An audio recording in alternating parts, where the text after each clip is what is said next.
Hi friends, ಎಲ್ಲರೂ ಹೇಗಿದ್ದೀರಾ? ಚೆರಿಯಮನೆ information desk YouTube channel ಕಡೆಯಿಂದ ಪ್ರೀತಿಯ ಸ್ವಾಗತ. ಸ್ನೇಹಿತರೆ, ನಾವಿಂದು ವಿಡಿಯೋ ಮಾಡ್ತಾ ಇರೋದು 142 ವರ್ಷದ ಹಿಂದಿನ ಮತ್ತು ಭಾರತದ ಪ್ರಥಮ ಮಹಾದಂಡನಾಯಕರು ಜನಿಸಿದ ಮನೆಯೊಂದರ ಬಗ್ಗೆ. ಫ್ರೆಂಡ್ಸ್, ಭಾರತದ ರಕ್ಷಣಾ ಇಲಾಖೆಯಲ್ಲಿ ಭೂದಳ, ನೌಕಾದಳ ಹಾಗೆಯೇ ವಾಯುದಳ ಅನ್ನುವಂತಹ ಪ್ರಮುಖವಾದ 3 ವಿಭಾಗಗಳನ್ನು ಕಾಣ್ತೀವಿ. ಆದರೆ ಸ್ವತಂತ್ರ ಪೂರ್ವದಲ್ಲಿ ಈ 3 ರಕ್ಷಣಾ ದಳಕ್ಕೆ ಒಬ್ಬರೇ ಮಹಾದಂಡನಾಯಕರಾಗಿದ್ದರು. ಅವರೇ ಭಾರತದ ಪ್ರಥಮ ಮಹಾದಂಡನಾಯಕ ಅನ್ನುವಂತಹ ಹೆಗ್ಗಳಿಕೆಗೆ ಪಾತ್ರರಾದ field marshal general KM Cariappa ಅವರು. ಕೊಡಗಿನವರಾದ ಜನರಲ್ KM ಕಾರ್ಯಪ್ಪ ಅವರು 28/1/1899 ಶನಿವಾರ ಸಂತೆಯಲ್ಲಿ ಜನಿಸ್ತಾರೆ.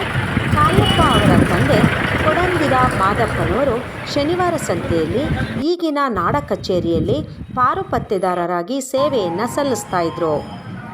ಆಗಿನ ಬ್ರಿಟಿಷ್ ಸರ್ಕಾರ ಈಗಿನ ನಾಡ ಕಚೇರಿಯ ಪಕ್ಕದಲ್ಲಿ ಅಂದರೆ 1882ರಲ್ಲಿ ಪಾರುಪತ್ಯೆದಾರರಿಗಾಗಿ ಪ್ರತ್ಯೇಕವಾದಂತಹ ವಸತಿ ಗೃಹವನ್ನು ನಿರ್ಮಿಸಿತ್ತು. ಕಾರ್ಯಪ್ಪನವರು ಇದೇ ವಸತಿ ಗೃಹದಲ್ಲಿ ಜನಿಸ್ತಾರೆ. ಕಾರ್ಯಪ್ಪನವರು ಇದೇ ಮನೆಯಲ್ಲಿ ತಮ್ಮ ಬಾಲ್ಯವನ್ನು ಕಳೀತಾರೆ. ಹಾಗೆಯೇ ಶನಿವಾರ ಸಂತೆಯ ಈಗಿನ ಸರ್ಕಾರಿ ಪ್ರಾಥಮಿಕ ಶಾಲೆಯಲ್ಲಿ 4ನೇ ತರಗತಿಯಲ್ಲಿ ಓದುತ್ತಿರುವ ಸಮಯದಲ್ಲಿ ಇವರ ತಂದೆಯವರಿಗೆ ಬೇರೆ ಕಡೆಗೆ ವರ್ಗಾವಣೆಯಾಗುತ್ತೆ. ಈ ಹಿನ್ನೆಲೆಯಲ್ಲಿ ಕಾರ್ಯಪ್ಪ ಅವರ ಕುಟುಂಬ ಇಲ್ಲಿಂದ ಬೇರೆ ಕಡೆಗೆ ಹೋಗುತ್ತೆ. ನಂತರ ಕಾರ್ಯಪ್ಪ ಅವರು ಮಡಿಕೇರಿ, ಚೆನ್ನೈ ಇನ್ನೂ ಮುಂತಾದ ಕಡೆಗಳಲ್ಲಿ ವಿದ್ಯಾಭ್ಯಾಸವನ್ನು ಮಾಡ್ತಾರೆ. ಶಿಕ್ಷಣವನ್ನು ಪೂರೈಸಿದ ನಂತರ ಭೂಸೇನೆಗೆ ಸೇರ್ತಾರೆ. ನಂತರ ಅವರು ಹಂತ ಹಂತವಾಗಿ ಸೇನೆಯಲ್ಲಿ ಉನ್ನತ ಹುದ್ದೆಗೇರ್ತಾ ಹೋಗ್ತಾರೆ. ತದನಂತರದಲ್ಲಿ ಅವರು ಭಾರತದ ಮಹಾದಂಡನಾಯಕರಾಗ್ತಾರೆ. ಇಂತಹ ಭಾರತದ ಮಹಾಸೇನಾನಿ ಕಾರ್ಯಪ್ಪನವರು ಮೇ 15, 1993ರಂದು ನಿಧನರಾಗ್ತಾರೆ. ಫ್ರೆಂಡ್ಸ್, ಕಾರ್ಯಪ್ಪ ಅವರು ಜನಿಸಿದಂತಹ ಈ ಮನೆಗೆ ಈಗ 142 ವರ್ಷಗಳಾಗಿವೆ. ಈಗಿನ ನಾಡ ಕಚೇರಿ ಮತ್ತು ಕಾರ್ಯಪ್ಪ ಅವರು ಜನಿಸಿದ ಮನೆಯನ್ನು 1882ರಲ್ಲಿ ನಿರ್ಮಿಸಿದರೆಂಬುದರ ಬಗ್ಗೆ ಉಲ್ಲೇಖವಿದೆ. ಸ್ವತಂತ್ರ ಪೂರ್ವದಿಂದಲೂ ಕಾರ್ಯಪ್ಪ ಅವರು ಜನಿಸಿದ ಈ ಮನೆಯು ಬ್ರಿಟಿಷ್ ಸರ್ಕಾರದ ಅಧಿಕಾರಿಗಳ ವಸತಿ ಗೃಹವಾಗಿತ್ತು. ಸ್ವತಂತ್ರ ಭಾರತದ ನಂತರವೂ ಇದೇ ಮನೆ ಕಂದಾಯ ಇಲಾಖೆಯ ಅಧಿಕಾರಿಗಳ ವಸತಿ ಗೃಹ ಆಗಿತ್ತು. ಫ್ರೆಂಡ್ಸ್, 1986ರಲ್ಲಿ ಫೀಲ್ಡ್ ಮಾರ್ಷಲ್ ಕಾರ್ಯಪ್ಪನವರು ಶನಿವಾರ ಸಂತೆಗೆ ಭೇಟಿ ನೀಡಿದ ಸಂದರ್ಭದಲ್ಲಿ ಅವರು ಜನಿಸಿದ ಈ ಮನೆಗೂ ಭೇಟಿಯನ್ನು ನೀಡಿದ್ದನ್ನು ಸ್ಮರಿಸಬಹುದು. 1997ರಲ್ಲಿ ಕಾರ್ಯಪ್ಪ ಅವರು ಜನಿಸಿದ ಈ ಮನೆಯನ್ನು ಫೀಲ್ಡ್ ಮಾರ್ಷಲ್ KM ಕಾರ್ಯಪ್ಪ ಸ್ಮಾರಕ ಗ್ರಂಥಾಲಯವನ್ನಾಗಿ ಮಾಡಲಾಯಿತು. ಫ್ರೆಂಡ್ಸ್, ಭಾರತ ಪ್ರಥಮ ಮಹಾದಂಡನಾಯಕರೊಬ್ಬರು ಜನಿಸಿದಂತಹ ಈ ಮನೆಯನ್ನು ಸ್ಮಾರಕ ಭವನವನ್ನಾಗಿ ಮತ್ತು ಸ್ಮಾರಕ ಸ್ಥಳವನ್ನಾಗಿ ಮಾಡಿದರೆ ಈ ಸ್ಥಳವನ್ನು ನೋಡೋದಕ್ಕೆ ಜನರು ಬರೋದರಲ್ಲಿ ಯಾವ ಸಂಶಯವೂ ಇಲ್ಲ. ಸ್ನೇಹಿತರೆ, ನಾವೀಗ ಕಾರ್ಯಪ್ಪ ಅವರು ಜನಿಸಿದ ಮನೆಯನ್ನು ನೋಡ್ಕೊಂಡು ಬರೋಣ. ಏನಂತೀರಾ?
ನಮಸ್ತೆ ಸರ್.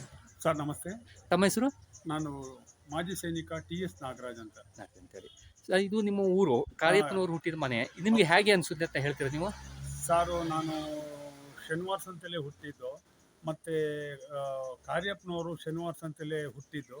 ಹಾಗೂ ಮತ್ತು ಇದನ್ನು ಶನಿವಾರ ಸಂತೆಯಲ್ಲಿ ಆಯಿತಾ, ಇದೊಂದು ಸ್ಮಾರಕ ಮಾಡಬೇಕು ಅಂತ ನನಗೆ ತುಂಬ ಖುಷಿ ಆಗುತ್ತೆ. ಯಾಕೆ ಅಂದರೆ ನಾವು ಮಾಜಿ ಸೈನಿಕರಾಗಿ ಶನಿವಾರ ಸಂತೆಯಲ್ಲಿ ಒಂದು ಕಾರ್ಯಪ್ಪನವರು ಶನಿವಾರ ಸಂತೆಯಲ್ಲಿ ದಂಡನಾಯಕನಾಗಿ ಶನಿವಾರ ಸಂತೆಗೆ ಒಂದು ಹೆಸರು ಬರುತ್ತೆ. ಆದ್ದರಿಂದ ಶನಿವಾರ ಸಂತೆಯಲ್ಲಿ ಇದೊಂದು ಸ್ಮಾರಕ ಮಾಡಬೇಕು ಅಂತ ನಮಗೆ ತುಂಬ ಆಸೆ ಇದೆ ಸರ್. ನಾವು ಶನಿವಾರ ಸಂತೆಯಲ್ಲಿ ಮಾಜಿ ಸೈನಿಕರು ಅಂತ ಒಂದು 150 ಜನ ಇದ್ದೀವಿ. ಅದರಲ್ಲೂ ನಮಗೆ ತುಂಬ ಹೆಮ್ಮೆ ಆಗುತ್ತೆ ಸರ್. ಶನಿವಾರ ಸಂತೆಯಲ್ಲಿ ಇದೊಂದು ಸ್ಮಾರಕ ಮಾಡಬೇಕು ಅಂತ ತುಂಬ ಖುಷಿ ಆಗುತ್ತೆ. ನಮಸ್ತೆ ಸರ್. ತಮ್ಮ ಹೆಸರು? ನನ್ನ ಹೆಸರು BB ನಾಗರಾಜು ಅಂತ. ತಾವೇನಾಗಿದ್ದೀರಾ? ನಾನು ಕನ್ನಡ ಸಾಹಿತ್ಯ ಪರಿಷತ್ತಿನ ಶನಿವಾರ ಸಂತೆ ಹೋಬಳಿ ಘಟ್ಟದ ಅಧ್ಯಕ್ಷನಾಗಿದ್ದೇನೆ. ಸರ್, ಇದು ಕಾರ್ಯಪ್ಪನವರು ಹುಟ್ಟಿದ ಮನೆ ಇದು. ನಿಮಗೆ ಹೇಗೆ ಅನಿಸುತ್ತೆ? ನೀವು ಇದೇ ಊರವರು, ಹೇಗೆ ಅನಿಸುತ್ತೆ? ಕಾರ್ಯಪ್ಪನವರು ಹುಟ್ಟಿದ್ದು ನಮಗೆ ಭಾಳ ಹೆಮ್ಮೆ ಅನಿಸುತ್ತೆ. ಈ ಊರಿನಲ್ಲಿ ಹುಟ್ಟಿದ ಒಬ್ಬ ವ್ಯಕ್ತಿ ನಾವು ರಾಷ್ಟ್ರ ಮಟ್ಟದಲ್ಲಿ ಫೀಲ್ಡ್ ಮಾರ್ಷಲ್ ಕಾರ್ಯಪ್ಪನ ಹೆಸರು ತಗೊಂಡ್ರು ಅಂದರೆ ನಮಗೆ ಭಾಳ ಒಂದು ಸಂತೋಷ ಆಗುತ್ತೆ. ಹಾಗೆಯೇ ಶನಿವಾರ ಸಂತೆಯಲ್ಲಿ ಮುಖ್ಯ ರಸ್ತೆಗೆ ಫೀಲ್ಡ್ ಮಾರ್ಷಲ್ ಕಾರ್ಯಪ್ಪ ಅಂತ ಹೆಸರನ್ನು ಸಹ ಪಡ್ಕೊಂಡಿದ್ದೇವೆ. ಈ ಭವನದ ಇವರು ಹುಟ್ಟಿದ ಮನೆಯ ಪಕ್ಕದಲ್ಲೇ ಕನ್ನಡ ಸಾಹಿತ್ಯ ಪರಿಷತ್ತು, ನಾಡ ಕಚೇರಿ ಹಾಗೂ ಮುಖ್ಯ ರಸ್ತೆಯ ವ್ಯಾಪಾರಿಗಳೆಲ್ಲ ಇದ್ದಾರೆ. ಪಕ್ಕದಲ್ಲಿ ಗಣಪತಿ ದೇವಸ್ಥಾನ ಸಹ ಇದೆ. ಮನೆಯನ್ನು ಸ್ಮಾರಕ ಮಾಡಬೇಕಂತ ಏನಾದರೂ ಯೋಚನೆ ಇದೆಯಾ? ಈ ಮನೆಯನ್ನು ಸ್ಮಾರಕ ಮಾಡಬೇಕು ಅಂತ ಬಹಳ ದಿವಸದಿಂದ ಒಂದು ಆಸೆ ಇತ್ತು. ಈ ದಿನ ಅದ್ರ ಬಗ್ಗೆ ಒಂದು ಸಣ್ಣ ಚಾಲನೆ ದೊರೆತಿದೆ ಅಂತ ನಾನು ಭಾವಿಸ್ತೇನೆ. ಕಾರ್ಯಪ್ಪನವರಿಗೆ ನಾವು ಕೊಡುವ ಗೌರವ, ನಮ್ಮ ಊರಿನ ಹುಟ್ಟಿದವರು ಅಂತ ಭಾಳ ಹೆಮ್ಮೆ ಇದೆ. ಮೇಡಮ್ ನಮಸ್ತೆ. ತಾವು ಏನಾಗಿದ್ರಿ? ಶ್ರೀನಿವಾಸ ಗ್ರಾಮ ಅಧ್ಯಕ್ಷರಾಗಿದ್ದೀರಾ? ಅಧ್ಯಕ್ಷರು. ಇದು ನಿಮ್ಮ ಊರೇ. ಈ ಊರಲ್ಲಿ ಜನರಲ್ ಕಾರ್ಯಪ್ಪನವರು ಮಹಾದಂಡನಾಯಕರು, ಅವರು ಪ್ರಥಮ ನಮ್ಮ ದೇಶದ ಮಹಾದಂಡನಾಯಕರು. ಅವರು ಇದೇ ಊರಲ್ಲಿ ಜನಿಸಿದ್ದು ಅಂತ ಹೇಳಿದರೆ, ಇದೇ ಮನೆಯಲ್ಲಿ ಜನಿಸಿದವರು. ನಿಮಗೆ ಹೇಗೆ ಅನಿಸುತ್ತೆ? ನಿಜವಾಗ್ಲೂ ಶನಿವಾರ ಸಂತೆಯಲ್ಲಿ ಅವರು ಹುಟ್ಟಿರೋದು ಒಂದು ನಮ್ಮ ಶನಿವಾರ ಸಂತೆ ಜನರಿಗೆ ಒಂದು ಹೆಮ್ಮೆಯ ಒಂದು ವಿಚಾರ. ತುಂಬಾ ಖುಷಿ ಆಗುತ್ತೆ. ನಾವು ನಮ್ಮ ಕಾರ್ಯಪ್ಪನವರು ನಮ್ಮ ಶನಿವಾರ ಸಂತೆಯಲ್ಲಿ ಹುಟ್ಟಿದ್ದಾರೆ ಅನ್ನೋದು ನಿಜವಾಗ್ಲೂ ಸಂತೋಷವಾದ ವಿಷಯ. ಈ ಮನೆಯನ್ನು ಸ್ಮಾರಕ ಭವನ ಅಂತ ಮಾಡಲಿಕ್ಕೆ ಏನಾದರೂ ನಿಮ್ಮ ಗ್ರಾಮ ಪಂಚಾಯಿತಿಯಿಂದ ಗೌರ್ಮೆಂಟನ್ನು ಸೆಳೀಲಿಕ್ಕೆ ಏನಾದರೂ ಪ್ರಯತ್ನ ಪಟ್ಟಿದ್ರಾ? ಹೌದು, ನಾವು ಈಗಾಗಲೇ ಎಲ್ಲರಿಗೂ ಲೆಟರ್ ಹಾಕಿದ್ದೀವಿ. ಸರ್ಕಾರದ ಅನುದಾನಗಳು ಬಂದರೆ ನಾವು ಒಂದು ಈ ಒಂದು ಜನರಲ್ ಕಾರ್ಯಪ್ಪನವರ ಮನೆಯಲ್ಲಿ ಸ್ವಲ್ಪ ತುಂಬ ಒಂದು ಸ್ವಲ್ಪ ಜನಗಳಿಗೆ ಒಂದು ಅಟ್ರಾಕ್ಷನ್ ಆಗೋ ಥರ ಇದನ್ನ ಮಾಡಬೇಕು ಅನ್ನೋದು ಒಂದು ನಮ್ಮ ಒಂದು ಪಂಚಾಯಿತಿಯ ಎಲ್ಲ ಸದಸ್ಯರುಗಳ ಒಂದು ಇದಾಗಿದೆ. ಸ್ನೇಹಿತರೆ, ವಿಡಿಯೋ ನೋಡಿದ್ರಲ್ಲ, ಹೇಗನ್ನಿಸ್ತು? ಕಮೆಂಟ್ ಮಾಡಿ, ಲೈಕ್ ಮಾಡಿ, ಹಾಗೆ ಚೆರಿಯಮನೆ ಇನ್ಫಾರ್ಮೇಷನ್ ಯೂಟ್ಯೂಬ್ ಡೆಸ್ಕ್ ಚಾನಲನ್ನು ಸಬ್ಸ್ಕ್ರೈಬ್ ಮಾಡಿ. ಮುಂದಿನ ವಿಡಿಯೋದಲ್ಲಿ ಮತ್ತೆ ಭೇಟಿ ಆಗ್ತೀವಿ. ನಮಸ್ಕಾರ. ಬಾಯ್ ಬಾಯ್.